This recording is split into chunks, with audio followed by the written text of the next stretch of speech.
مفتی طارق مسعود special. تو دنیا میں خوش صرف دو لوگ رہتے ہیں، اللہ پہ توکل کریں، دنیا کو مسافر خانہ سمجھیں، اور جتنا ہے سمجھیں میرے لیے یہ بہت زیادہ، ضرورت مجھے اس کی بھی نہیں، 2 وقت کی روٹی مل جائے۔ آج کل پتہ ہے لوگ بچوں کے لیے بڑے پریشان ہیں۔ ایک دیندار صاحب تھے، ایک دن بڑی نیک پرہیزگار، چہرے پہ نور وور، ٹوپی داڑھی، مجھے کہنے لگے حضرت میری فیکٹری کا پتہ نہیں مجھے ڈر لگا رہتا ہے کچھ ہو نہ جائے۔ میں نے کہا تم دیندار نہیں ہو۔ پھر ایک دن میرے پاس آیا، کہہ رہے میرے 3 بچے ہو گئے، پرانا قصہ ہو گیا، اب کسی کو نہیں پتا چلے گا کس کی بات کر رہا ہوں۔ 4تھا بچہ ہو رہا ہے، اب مجھے ڈر ہے کہ یار اب پہلے ہی مہنگائی کا دور ہے، پریگننسی ہو گئی ہے بیگم کو، اتنی مہنگائی ہے مفتی صاحب، آپ میرے بیان بھی سنتا، پابندی سے سنتا تھا۔ تو مجھے خیال ہوا خدا کے بندے مرغے پھوڑتا ہے تو صبح و شام، یوں کہہ دیتا میری بیوی کی صحت اچھی نہیں ہے یا مجھے بچے پسند ہی نہیں ہیں، ہوتا ہے بعض لوگوں کی فطرت نہیں پسند ہوتے بچے، یوں کہہ دیتا، یہ تو نہ کہتا کہ میں کھلاؤں گا کہاں سے۔ اتنا مجھے غصہ آیا نا، یہ داڑھی تجھ پہ سوٹ نہیں کرتی، اللہ کو کیا منہ دکھائے گا، اتنا چھوٹا دل۔ اس کا مطلب یہ داڑھی آپ کی کلچر کی بیس پر ہے، جو اللہ کو مانتا ہے تو کتنی بڑی حقیقت، بچہ پیدا ہوتا ہی اللہ ماں کی چھاتیوں میں دودھ پیدا کر دیتا ہے، وہ غافل ہوگا۔ اور اتنا غصہ آیا، میں نے کہا یار یہ کیسی باتیں کر رہے ہیں، میرے دلائل سے میں جواب نہیں دیتا۔ میں نے کہا بھائی جاؤ یار، نہیں کرو، گرا دو اس کو، اللہ خود ہی وہ بچہ قیامت کے دن حساب کو۔ میں نے کہا واقعی تم قحط سے مر جاؤ گے، 4تھا ہو گیا نا تو روٹی کھانے کو نہیں ملے گی۔ میں نے کہا شادی ہی آپ نے غلط کی تھی، اس مہنگائی کے دور میں تو شادی اور ایک کیوں پیدا کیا۔ پھر میں الٹے جوابات دیتا ہوں، پھر لوگ کہتے ہیں یہ تو خود 8 بچوں کی ترغیب دیتے ہیں، اب ان کو کیا ہو گیا۔ تو میں نے کہا آپ کا جو پہلا پیدا ہوا تھا نا وہ غلط ہوا تھا، اتنی مہنگائی میں اس کو پیدا کر کے ظلم کیا تم نے اس کے اوپر، اور آپ کا اپنا پیدا ہونا ہی غلط تھا، کیونکہ فیکٹری کو کبھی بھی آگ لگ سکتی ہے۔ آپ کے ابا نے آپ کے لیے فیکٹری چھوڑی، اور پاکستان میں فائر بریگیڈ کا سسٹم نہیں چھوڑا انہوں نے، یا تو فیکٹری چھوڑ کے جاتے اور فائر بریگیڈ کا سسٹم بھی چھوڑ کے جاتے، اور پھر تمام حفاظتی ٹیکے بھی لگا کے جاتے، اور جو بیماریاں 10 سال بعد آنے والی ہیں ان کی ریسرچ کرتے، ان کے بھی پہلے سے ٹیکے ٹھوک کے جاتے۔ یہ تمام طرف سے جب امن سکون، بلکہ سیدھا سیدھا کہتے جب حضرت عیسیٰ علیہ السلام آ جاتے، اس کے بعد پھر اولاد پیدا کرنی چاہیے تھی، ورنہ بھائی ٹرک کے نیچے بھی آ سکتا ہے بچہ۔ کیا خیال ہے بھائی، بچہ پیدا ہو گیا، خدا نخواستہ ٹرک کے نیچے آ گیا، ڈاکو نے مار دیا، یہ جتنے ڈاکو نے مارے ہیں تو پیدا ہوئے ہوئے بچوں کو تو مارا ہے جو بڑے ہو گئے تھے۔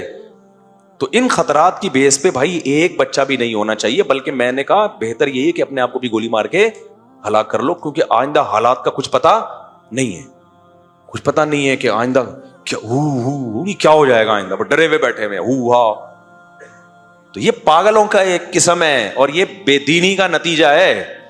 خدا کی قسم دنیا میں خوش صرف وہی رہ سکتا ہے جو اللہ پہ توکل کرے کہ کھلانے والا پلانے والا وہ، اور دنیا مسافر خانہ، ایسی کی تیسی۔ وہ ہمارے پنجابی دوست ہیں، جب ان کا بیوی سے پٹا ہوتا تھا نا، اور سسرال والے ان کو یوں یوں کچیٹ رہے تھے نا، بہت زیادہ ان کو اسکرو پانے سے ٹائٹ کیا ہوا تھا، بہت زیادہ جب تنگ آ گیا، مجھے کہا کہ میں کیا کروں۔ میں نے کہا آپ اپنے سسرال کو کہو ایسی کی تیسی، جو مجھے سمجھ میں آئے گا میں وہ کروں گا۔ انہوں نے کہا مفتی صاحب آپ کراچی کے بہت معصوم ہو، ہمارے یہاں یہ ایسی کی تیسی سے کوئی فرق۔ پنجاب میں ایک خاص علاقے کی گالیاں بڑی مشہور ہیں، میں اس علاقے کا نام نہیں لے رہا، کسی شہر والوں کو بدنام نہیں کرنا ہے۔ انہوں نے کہا ہمارے علاقے میں یہ جو آپ بڑے کانفیڈنٹلی کہتے ہو نا کہ ایسی کی تیسی، اس سے آپ سمجھتے ہو ہمارا حوصلہ بڑھ جاتا ہے، اور ہم سسرال میں کہیں گے ایسی کی تیسی تو ان کو ایسا لگے گا جس کسی نے کھجایا تھوڑا سا۔ کہہ رہے ہیں ہمارے ہاں اتنی موٹی بھاری بھرکم وزنی فحش گالی دینے سے تھوڑا سا فرق پڑتا ہے سامنے والے پہ، اس کو ایسا لگتا ہے کہ داماد نے کچھ شاید تھوڑی سی انسلٹ کی ہے، کہہ رہی ہے ایسی کی تیسی، وہ ہنسیں گے، وہ کوئی کام کرنا شاید شادی وادی کرنا چاہ رہے ہو، تو میں نے کہا ایسی کی تیسی، وہ کہوں ہنسیں گے یار، بس اتنی سی بات ہو گئی، ایسی کی تیسی۔ تو کہ یہ ہمارا کلچر نہیں ہے، ہمارے ہاں یہ ایسی کی تیسی کوئی گالی، تو میں شرمندہ ہو گیا۔ میں نے کہا ہم تو اتنے عرصے سے لوگوں کو ایسی کی تیسی سکھا رہے ہیں۔ تو دنیا میں خوش صرف 2 لوگ رہتے ہیں، اللہ پہ توکل کریں، دنیا کو مسافر خانہ سمجھیں، اور جتنا ہے سمجھیں میرے لیے یہ بہت زیادہ، ضرورت مجھے اس کی بھی نہیں، 2 وقت کی روٹی مل جائے۔ آج کل پتہ ہے لوگ بچوں کے لیے بڑے پریشان ہیں۔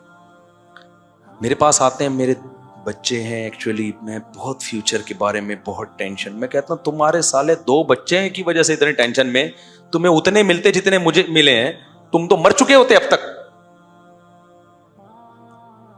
کہہ رہے ہیں آپ کیا سوچتے ہیں؟ میں کہتا ہوں میں پتہ کیا سوچتا ہوں, میرے بچے ماشاءاللہ نیک بن گئے, کتنی اچھی بات. فیوچر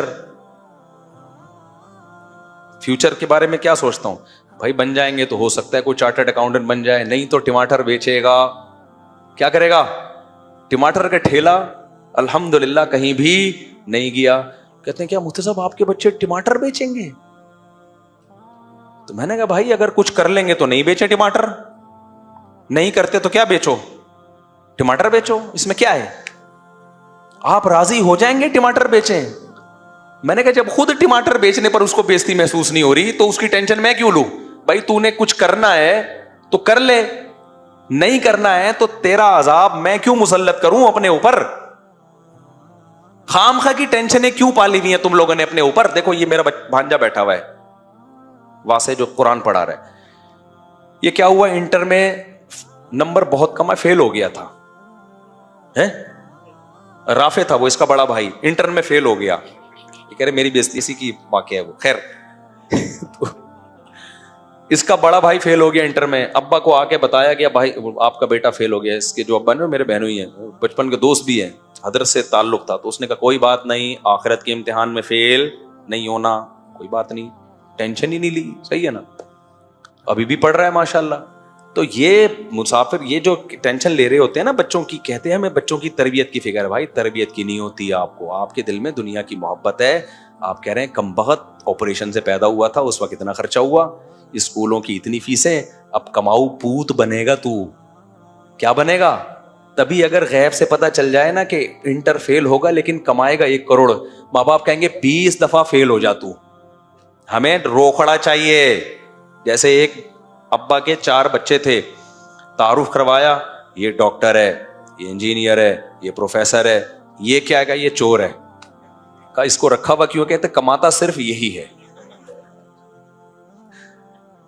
تو ماں باپ لیبل تربیت کا لگا رہے ہوتے ہیں, اصل میں تربیت مقصد نہیں ہوتی. کمانے سے تعلیم یافتہ بنانا مقصد نہیں ہوتا, اصل مقصد ہوتا ہے روکھڑا. تو ہمارا جب مقصد روکھڑا ہے ہی نہیں, ہم نے کمانے کے لیے پیدا ہی نہیں کیا, ہم نے پیدا اس لیے کیا کہ بھائی اللہ کی مخلوق ہے, اللہ چاہتا ہے ایمان والوں کے گھر میں مخلوق پیدا ہو. تو جب اللہ کے لیے کیا ہے تو بھائی کما لے تو بھی ٹھیک ہے, نہیں کمائے تو مرے گا نا, میں تھوڑی مروں گا تیرے نہ کمانے سے. اور جب یہ فلسفہ آپ بچوں کو دو گے نا تو اس کا باپ بھی کمائے گا. دیکھنا پھر بچہ پتہ ہے کیوں نہیں پڑھ رہا ہوتا, وہ سمجھتا ہے میرے پڑھنے سے فائدہ کس کو ہو رہا ہے, ابا کو, وہ پڑھ ہی نہیں رہا. جب اس کو پتہ چل جائے گا کہ میرے پڑھنے کا مجھے ہی فائدہ ہے, نہیں پڑھوں گا تو مجھے ہی نقصان ہے, تو پھر پڑھے گا. نہیں پڑھے گا تو اٹھائے نقصان. کتنی دفعہ اچھالے گا, 3 دفعہ 4 دفعہ, اس کے بعد کچھ نہ کچھ تو کرے گا نا وہ. جزاک اللہ, تو کچھ نہ کچھ تو کرے گا نا پھر وہ. تو ان چیزوں کی زیادہ ٹینشن, ہاں ہمیں بچوں کی دینی تربیت کی فکر ہوتی ہے, کماؤ پوت کی فکر کرنی چاہیے لیکن مسلط نہیں کرو. دینی ہوتی ہے کہ کہیں غلط سمت میں تو نہیں جا رہے, اس میں ہم چپیڑ بھی دیتے ہیں ان کو. مجھے نہیں یاد کبھی بچے کے اسکول کی چھٹی پہ مارا ہوں میں نے. نماز چھوڑنے پر میں نہیں چھوڑوں گا بچے کو, وہ تو حدیث میں حکم ہے چترول لگاؤ ان کو, نماز نہیں چھوڑنے دو بھائی, کیونکہ آخرت یہ تھوڑے دن کی ہے بھائی. یہاں تو کیا بن جائے گا زیادہ سے زیادہ, آخرت میں اگر بخشش ہو گئی تو سبحان اللہ. اور تربیت کی فکر کرو, تعلیم کی بھی کرو, لیکن مسلط اپنی کھوپڑی پہ نہیں کرو. اور مسلط کرنے سے وہ پڑھے گا بھی نہیں. میں نے کبھی نہیں دیکھا جو ماں باپ بچوں کی ٹینشن لیتے ہوں تو بچے بھی ماں باپ کی ٹینشن میں لے رہے ہوں. بچہ کبھی بھی کسی کی ٹینشن, کبھی ایسا نہیں ہوگا آپ بیٹھے ہوئے یار ٹینشن میں, بچہ پڑھ نہیں رہا, بچے نے دیکھا ابا ٹینشن میں ہے, بچے کے آنسو نکلے, کتاب لے کے بیٹھ جائے. میں نے اس کائنات میں پاکستان میں کم از کم ایسا بچہ آج تک نہیں دیکھا. سمجھ رہے ہو, اتنے نیک بچے مارکیٹ میں کیا چل رہے ہیں, شارٹ. وہ کہے گا ابا ٹینشن کیوں لے رہے ہو, ابا بیٹا تو پڑھ نہیں رہا ہے. پھر ادھر سے نکل جائے گا, دوسرے دروازے سے نکل کے باہر چلے گا, کہے گا شاید تھوڑی دیر میں ابا کا موڈ صحیح ہو جائے. تو آپ کے زور زبردستی سے کوئی نہیں پڑھتا. ہم بھی نہیں پڑھے, ہم نے چترول کھائے ہیں, ہنٹر سے مارے کھائی ہیں, لیکن پھر بھی نہیں پڑھے. جب پڑھنے پر آئے تو اپنی مرضی سے بہت پڑھ گئے. تو زبردستی نہیں ہوتے یہ کام. اور سب سے بڑی بات, دنیا کو مزین کر دیا ہے نا شیطان نے, تو اس کی وجہ سے ٹینشن مارکیٹ میں کیا کر رہی ہیں, چل رہی ہیں بہت زیادہ. تو بس یہ جلدی ختم کرتا ہوں. اللہ کہتے ہیں, شیطان نے کہا والا اغوینہم اجمعین, دنیا کو اٹریکٹیو بنا کے سب کا بیڑا غرق کروں گا میں. شیطان کے الفاظ دیکھو, آگے کہہ رہا ہے الا عبادک منہم المخلصین, ہاں مجھے پتا ہے تیرے کچھ نیک بندے ہوں گے جو میرے قابو میں نہیں آئیں گے. اللہ نے فرمایا میرے جو نیک بندے ہوں گے نا, لیس لک علیہم سلطان, تیرا ان پر روب نہیں چلے گا, زور نہیں چلے گا تیرا ان پر, کچھ بندے بچے رہیں گے تجھ سے. پھر اللہ نے کیا فرمایا کہ جو تجھے فالو کریں گے, میں نے بھی فیصلہ کیا ہے ان کو جہنم میں ڈالوں گا. ٹھیک ہے, تو جتنوں کو ڈال سکتا ہے نا جہنم میں لے جا, تو میں بھی نہیں چھوڑوں گا. اس بیس پہ چھوڑوں گا نہیں کہ تجھے فالو کیا انہوں نے, نا نا نا. پھر آگے اللہ نے فرمایا ان المتقین, لیکن جو تیری دعوت پر لبیک نہیں کہیں گے اور بچ جائیں گے, ان کے ساتھ کیا ہوگا, فی جنات, ان کا درجہ اور بلند ہو جائے گا, کیونکہ شیطان ان کو کھینچ رہا تھا اور وہ دنیا کی طرف مائل نہیں ہوئے. ان کے لیے باغات ہیں, وعیون, اور چشمے ہیں, ادخلوها بسلام آمنین, ان سے کہا جائے گا سلامتی کے ساتھ اس جنت میں داخل ہو جاؤ. اور بہت اہم آیت, وَنَزَعْنَا مَا فِي صُدُورِهِم مِّن غِلٍّ, ان کے دلوں میں اگر کوئی نفرت, لڑائی, بغض ہوگا, ہم وہ جنت میں نکال لیں گے. اخواناً علی سرر متقابلین, تختوں پہ بیٹھے ہوں گے بھائی بھائی بن کے. اس سے پتہ چلتا ہے کہ دنیا میں بھی دو جنتی ایسے ہو سکتے ہیں جن کے دلوں میں آپس میں بغض ہو. بعض دفعہ بغض کی بیس ٹھیک نہیں ہوتی, وہ بغض حرام ہے, ناجائز ہے, سمجھتے ہو, جیسے دنیا کی بیس پہ بغض رکھا ہوا ہے. بعض دفعہ بغض کی بنیاد ٹھیک ہوتی ہے, اس وجہ سے اللہ دونوں کو جنت میں لے کے جائے گا. حالانکہ دونوں ایک دوسرے سے کیا کرتے تھے, نفرت, لیکن جس بیس پہ نفرت کرتے تھے وہ اجتہادی تھی, اس میں رائے میں غلطی ہو سکتی ہے. اس کے باوجود اللہ دونوں کو کہاں لے کے جائے گا, جنت میں. تبھی حضرت علی اور معاویہ رضی اللہ تعالیٰ عنہ کی جو لڑائی ہوئی ہے نا, اس میں حضرت علی سے روایت ملتی ہے کہ ہمارا شمار ان لوگوں میں ہے کہ وَنَزَعْنَا مَا فِي صُدُورِهِم مِّن غِلٍّ, کہ اللہ ہمارے اس دل میں جو غل آ گیا ہے اس کو کیا کر دے گا, ختم. اس کے اولین مصداق صحابہ ہیں, کیونکہ ان کا جو بغض یا نفرت تھی وہ دنیاوی ہوس کی بیس پہ نہیں, بلکہ وہ سیاسی اختلاف کی بیس پر, جس کو میں پچھلے بیان میں تفصیل سے بتا چکا ہوں. یہ لمبا رکوع ہے اور وقت بھی کافی زیادہ ہو گیا ہے, تو انشاءاللہ پھر آگے اس میں جو ہے نا اللہ نے واقعہ بیان کیا. یہ جو واقعہ ہے نا آگے پھر لوط علیہ السلام کا واقعہ اور ابراہیم علیہ السلام کا واقعہ, وہ ہم انشاءاللہ کل دیکھیں گے اس کو. شیطان کے واقعے میں جو ہمیں سبق ملتا ہے نا آدم علیہ السلام اور شیطان کے واقعے میں, اس کو میں 2 لفظوں میں بس بیان کر کے بات ختم کرتا ہوں. دیکھو اس واقعے میں ہمیں بڑا سبق کیا ملتا ہے کہ 3 کیٹیگری کے لوگ آئے ہمارے سامنے, ایک آدم, ایک فرشتے اور ایک شیطان, یعنی جن. فرشتے سے کیا ہوا, فرشتوں کو اللہ نے بتایا کہ گارے سے مخلوق پیدا کر رہا ہوں, سجدہ کر لو. فرشتوں کو لاجک سمجھ میں نہیں آئی, نہ انہوں نے لاجک پوچھی, بغیر کہے ٹھا کر کے سجدہ کر لیا. نافرمانی کا کوئی تصور تھا ہی نہیں. ہم لوگ انسان ہیں یا فرشتے ہیں یا انسان ہیں, انسان ہیں. اس کا مطلب ہم سے یہ امیدیں نہیں لگائی جا سکتی کہ جہاں حکم آیا سارے احکام ٹھا کر کے ہم ٹھک ٹھک ٹھک ٹھک فالو کرتے ہوئے چلے. اللہ نے کہا نظر کی حفاظت. بچپن میں پہلی دفعہ جب یہ آیت سنی تو اس کے بعد سے لے کر آج تک کسی انٹی کی طرف نظر نہیں اٹھی. اتنے نیک, کھمبے سے ٹکرا گئے مگر کسی خاتون کو نہیں دیکھا, کیونکہ ہم فرشتے بولو نہیں. دوسری طرف شیطان تھا, شیطان کو کہا سجدہ کرو, اتنا ڈھیٹ, یعنی وہ 180 ڈگری پہ دوسری طرف نافرمانی میں, فرشتے فرما برداری میں 180 ڈگری پہ ادھر, لاجک واجک پوچھی نہیں, دھاڑ کر کے سردے میں گر گئے. دوسری 180 ڈگری پہ کون تھا, شیطان.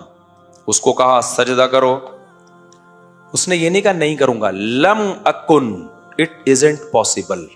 یہ پورا ترجمہ جو اس کے بنے گا نا, لم, لا اسجدو نہیں کہا, لا اسجدو کا مطلب ہے سجدہ نہیں کروں گا. لم اکل لاسجدا کا مطلب ہے it isn't possible to do this for me. یہ میں نے کہا تھا نا تھوڑی تھوڑی مجھے بھی آتی ہے, وہ بھی ثبوت ہو گیا. یہ میرے لیے پاسبل ہے ہی نہیں, یہ مطلب بنتا ہے اس کا. لم اکن, ایسا ہو ہی نہیں سکتا کہ میں ایسا ہوں ہی نہیں. یہ دوسری طرف 180 ڈگری پہ ہے کہ نہیں ہے؟ پھر اللہ نے جب ڈانٹ کے نکالا دفع ہو جائے یہاں سے, تو بھی کھوپڑی میں بات نہیں ہے, اور اڑ گیا, اور زیادہ کیا ہو گیا, اڑ گیا. بھائی اب تو میں ان کو بھی گمراہ کروں گا, میں تو جاؤں گا ان کو بھی جہنم میں لے کے جاؤں گا. یہ دوسری 180 ڈگری ہے. بیچ میں تھے آدم علیہ السلام, ان کی, ہم لوگ شیطان بھی نہیں ہے, کیا خیال ہے کہ جو اللہ کہہ رہے ہیں الٹا چلنا شروع ہو جائے. ہر کام الٹا بھی نہیں کر رہے ہیں نا ہم لوگ, کیا خیال ہے بھائی, کچھ سیدھا بھی کر رہے ہیں, کچھ الٹا بھی کر رہے ہیں. تیسرے ہیں آدم علیہ السلام جو ہمارے والد ہیں. ان کی نیچر کیا تھی؟ ان سے اللہ نے کہا کہ اے آدم یہ تیرے لیے جنت ہے, لا تقربا هذه الشجرہ, اس درخت کے قریب مت جانا, فتکونا من الظالمین, آپ ظالمین میں سے ہو جاؤ گے. شیطان نے آ کے ورغلانا شروع کیا, مزین کیا اس درخت کو, اتنا اٹریکٹیو درخت, اتنا خوبصورت, کچھ تو وجہ ہوگی جو اللہ نے روکا ہے, بلا وجہ تو اللہ بھی نہیں روکتا نا. اصل میں اس لیے روکا ہوا ہے, یہ واحد درخت ہے جسے کھاؤ گے تو موت ختم ہو جائے گی, ہمیشہ جنت میں ہی رہو گے. تو اتنی خوبصورت ہم جب بحیرہ ڈاؤن سے اتنا متاثر ہوتے ہیں, تو آدم علیہ السلام جنت سے کتنا متاثر ہوئے ہوں گے, کیا خیال ہے؟ تو ڈر تو لگا ہوگا نا اللہ جنت سے نکال نہ دے. شیطان نے کہا اللہ نے جو کہا ہے نا یہ درخت نہیں کھانا, اصل میں ایکچولی یہ کہا ہی اس لیے ہے کہ یہ کھاؤ گے تو نکلنے کا آپشن ختم. تو اللہ میاں نے پہلے سے ہی کہا کہ بھئی یہ آپشن ختم نہیں کرنا ان کے لیے. ایسی الٹی سیدھی باتیں, فوسوس لہم الشیطان, تو ایسے دل میں چیزیں خیالات ڈال کے آدم علیہ السلام نے کہا ٹرائی کرنے میں کیا جا رہا ہے بھائی. ٹرائی کیا اور اللہ کی طرف سے ملی سزا. سب سے پہلی سزا کیا ملی؟ کتنی بڑی سزا تھی, دونوں سے کپڑے چھین لیے اللہ نے, جنت سے نکالا بعد میں ہے, لباس پہلے سے نہ, دونوں برہنہ ہو گئے. اس سے پتہ چلتا ہے عزت دار آدمی کے لیے بے لباس ہونا سب سے بڑی سزا ہے. اور گورا فطرت سے کتنا دور ہے, بے لباسی کو ماڈرنزم اور فخر کرتا ہے. چڈی پہن, اگر کوئی پورے کپڑے پہن کے گھوم رہا ہو میٹرک پاس, اگر گھٹنے سے نیچے نیکر پہنچ کے گھوم رہا ہو اس کا مطلب تھوڑا سا بزنس کرتا ہے, ماڈرن فیملی ہے بھائی. چڈی پہن کے گھوم رہا ہو بھائی یہ ایجوکیٹڈ لوگ ہیں, یہ ہماری طرح چھچورے نہیں ہیں, بیکورڈ لوگ نہیں ہیں. پورے کپڑے پہن کے گرمیوں میں بھی کیا کریں, آپ جاؤ نا آسٹریلیا کے ساحل پر جاؤ کبھی, چڈیاں, ملیشیا میں گیا ہوں میں, چڈی پہن کے گورے بیٹھے ہوئے, تو ان کی گوریاں وہ تو الگ ہی حساب ہے. ان کو تو اس پہ بھی غصہ آ رہا ہوتا ہے یہ چڈی بھی کیوں ہے, وہ تو گورنمنٹ کا لا ہے کہ چڈی اتارنے پر پابندی ہے, ورنہ آپ دیکھتے چڈیاں مارکیٹ سے کیا ہو جاتی ہیں, شارٹ. یہ گدھا پن ہے, ہم فطرت سے دور ہو گئے ہیں. میاں بیوی ہیں جبکہ ان دونوں کا ایک دوسرے سے پردہ نہیں ہے, لیکن نارمل حالات میں میاں بیوی میں بھی حیا ہوتی ہے تو وہ کپڑے پہن کے بیٹھتے ہیں, برہنہ نہیں گھوم رہے ہوتے گھر میں, شرم آتی ہے ان کو بھی. تو جب میاں بیوی ایک دوسرے سے اللہ نے لباس چھینا, اور قرآن کہہ رہا ہے اتنا آدم علیہ السلام اور اما ہوا ڈسٹرب ہوئے ہیں, تفقا یخصفان علیہما من ورق الجنہ, درخت کے پتے توڑ کے اپنے اوپر ڈال رہے ہیں, حالانکہ دیکھنے والا کوئی نامحرم نہیں ہے. اما ہوا کو آدم سے شرم آ رہی ہے, اور حضرت آدم کو کس سے شرم آ رہی ہے, اما ہوا سے. تو اللہ نے بتایا کہ حیا میں انسان ایکسٹریم لیول پہ پہنچا ہوا ہونا چاہیے.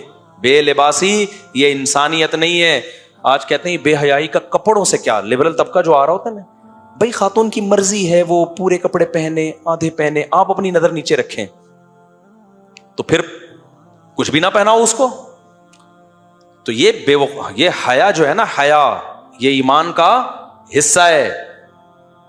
تو ہم ہر چیز گوروں سے لے رہے ہیں بھائی, وہ نیچر سے ہٹ گئے ہیں وہ لوگ. تو عورت کو بھی چاہیے پراپر ڈریس میں رہا کرے. شوہر سے شرم آ رہی اما ہوا کو, اور آج عورتوں کو غیر مردوں سے شرم نہیں آ رہی. وہ ایک عورت گئی نا کسی دکاندار کے پاس, شلوار کا کپڑا چاہیے, کہنے لگی تھوڑا سا اور باریک دے دیں. آج کل یہی ہو رہا ہے, یہ تو بہت موٹا ہے. اس نے کہا یہ لے لو, اس نے کہا تھوڑا اور باریک. اس نے دکاندار نے کہا یہ لے لو, اس نے کہا اور باریک. تو وہ دکاندار نے کہا میڈم اسی میں سب نظر آ جائے گا, اس میں فل نظر آئے گا, جو آپ چاہ رہی ہیں نا اس میں آپ ٹرائی کر کے دیکھ لیں, فل نظر آئے گا اس میں. آدم کی جو ہم انسان ہیں نا, تو ہم نے نہ فرشتوں کو فالو کرنا ہے, نہ ہم نے کس کو فالو کرنا ہے, شیطان کو. تو ہم نے آدم کو, تو آدم علیہ السلام کو اللہ نے کیا کیا کہ درختوں کے پتے انہوں نے ڈالے ہیں. تو آدم کی فطرت میں حیا ہے, بے حیائی بے لباسی نہیں ہے. بے لباسی سزا ہے, جو انگریزوں کو ملی ہوئی ہے اور سیکولر اور لبرل طبقے کو ملی ہوئی ہے کہ لباس ہی مارکیٹ سے کیا ہو گیا, شارٹ, اور بے سکونی بھی ہے اس میں. لباس پراپر ہونا سکون ملتا ہے انسان کو. جو بغیر لباس کے گھومتے ہیں کبھی ایک دن کر کے دیکھیں یہ کام. تو دوسرا غلطی ہو گئی آدم علیہ السلام سے. اس سے پتہ چلتا ہے بھائی ہم تو نہ فرشتوں کی اولاد ہیں نہ شیطان کی اولاد ہیں.